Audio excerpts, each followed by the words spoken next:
hello and good morning. How was your trip?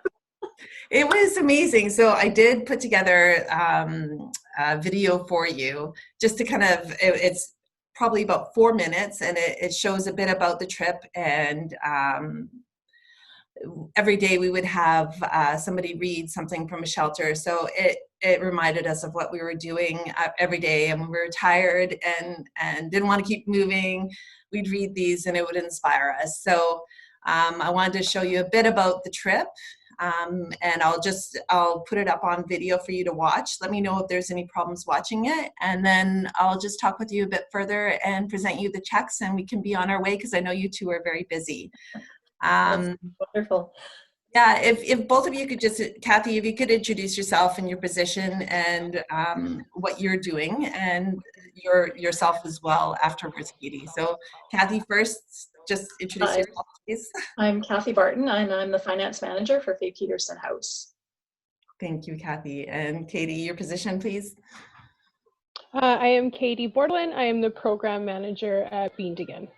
Okay, guys. So welcome, and I will show you this video, and it'll give you a gist of what I did back in November. It's been a while since then, but I wanted to show you a bit about the trip and what it entailed, and we can talk afterwards, okay? So I'll just do this little video.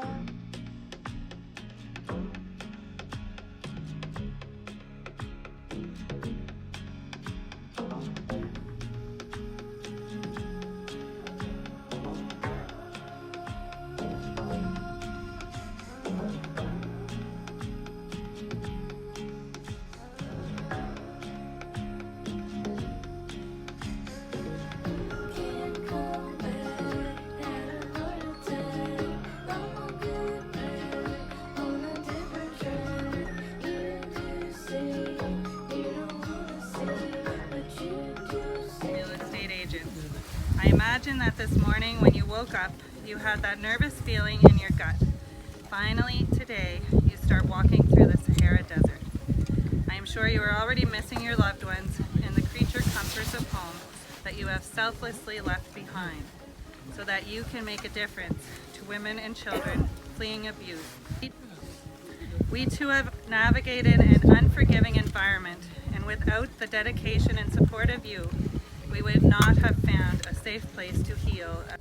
With every step you take, every drop of sweat spilled, I hope that you feel our gratitude moving you forward and motivating your next step.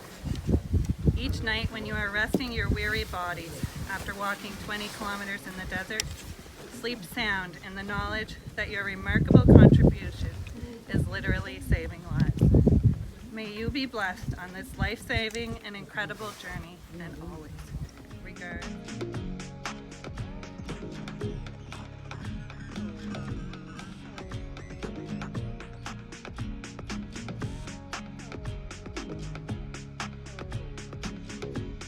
He was happy, and we were happy for her. But shortly after they got married, he started to display signs of jealousy, which soon turned into anger. One night, I came downstairs to find my mom huddled in a corner with her face bloody and beaten. Nobody should ever see their mom like that. He had beaten her for saying hi to another man.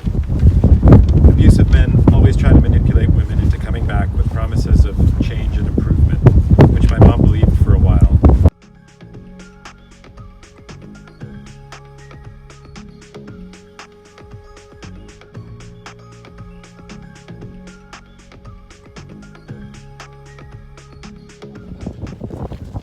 We have been trekking for almost 20 kilometers, and it's been pretty challenging.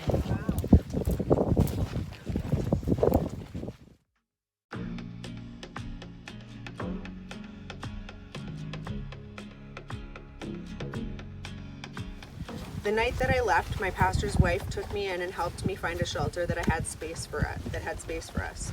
We spent 5 months there, beginning to face our new reality. I cried a lot during that time, struggling with fear, guilt, and self-blaming. But the counselors reassured me that I had made the right decision for myself and my son. They helped me look forward to the future instead of the past. That reassurance was a key part of my experience.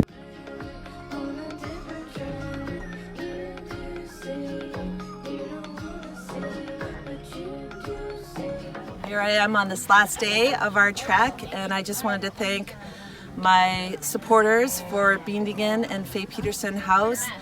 We've raised almost $10,000 supporting these two wonderful programs in ending domestic violence and violence prevention in homes. I just wanted to thank you once again for all that you've supported, and I will be back home soon. Bye for now.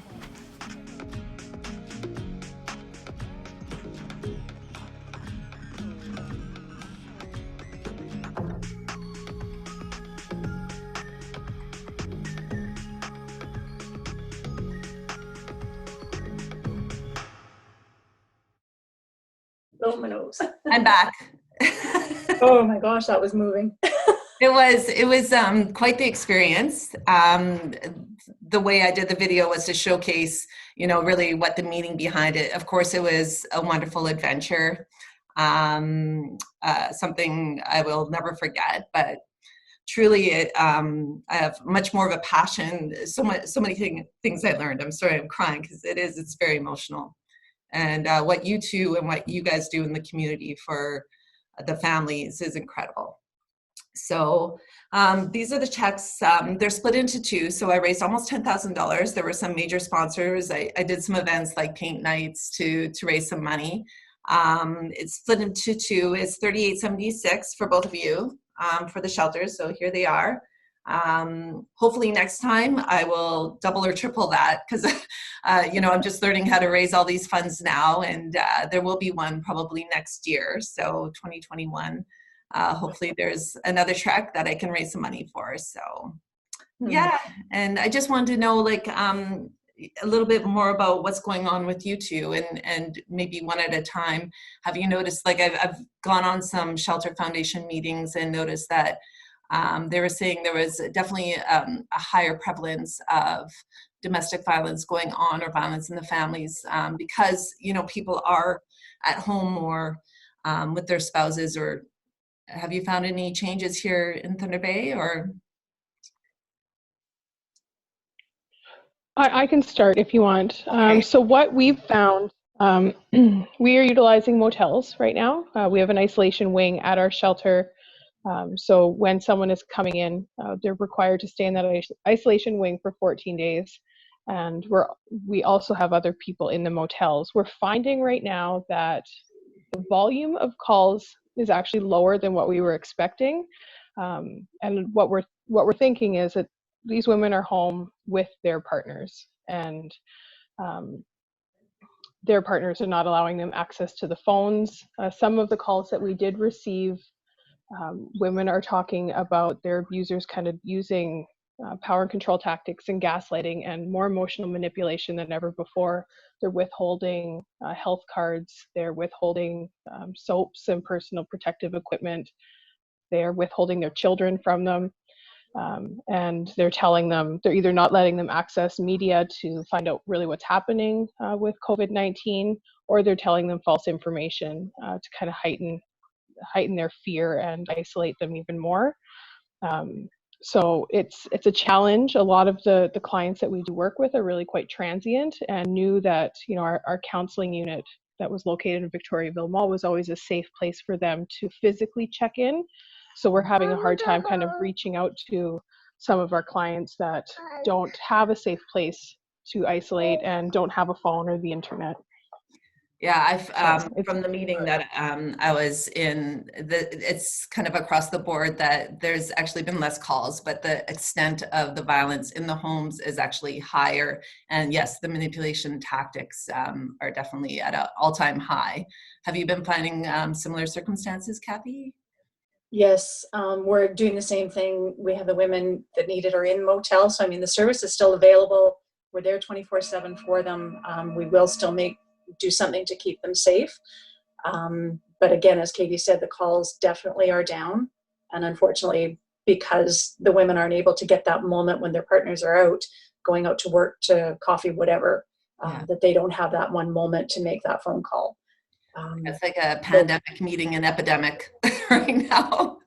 Unfortunately, I think with community awareness, this is when it always needs to be there, but it definitely at this point that people need to be aware that if something doesn't seem right with their neighbors, things seem out of the ordinary, to phone somebody, find out what they can do, what they can offer, something like that, to everybody be involved in it to help keep them safe. Yeah, that's excellent advice. Is there anything in the community?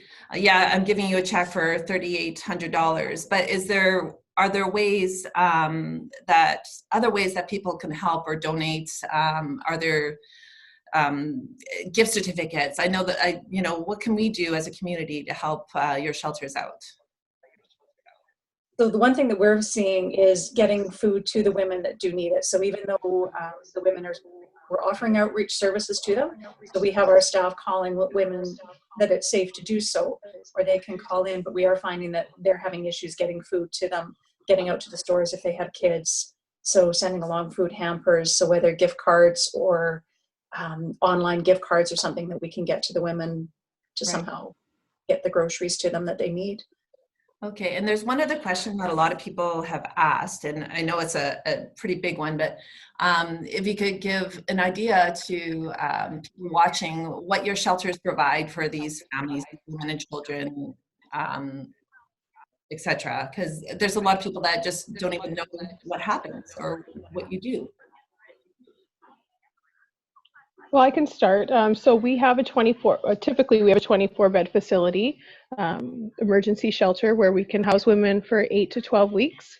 And then we have post-crisis support. So we offer counseling, we offer groups, we have an anti-human trafficking program, we have a NADAP, so our addictions program. We have a family court support program that helps people navigate child welfare systems and family court systems. And then we have our housing programs, where we help kind of rehome people safely and do thorough safety planning when they're in the home. And then we have pre and postnatal groups and programming for children as well. That's wonderful. Thank you for sharing. And you, Kathy?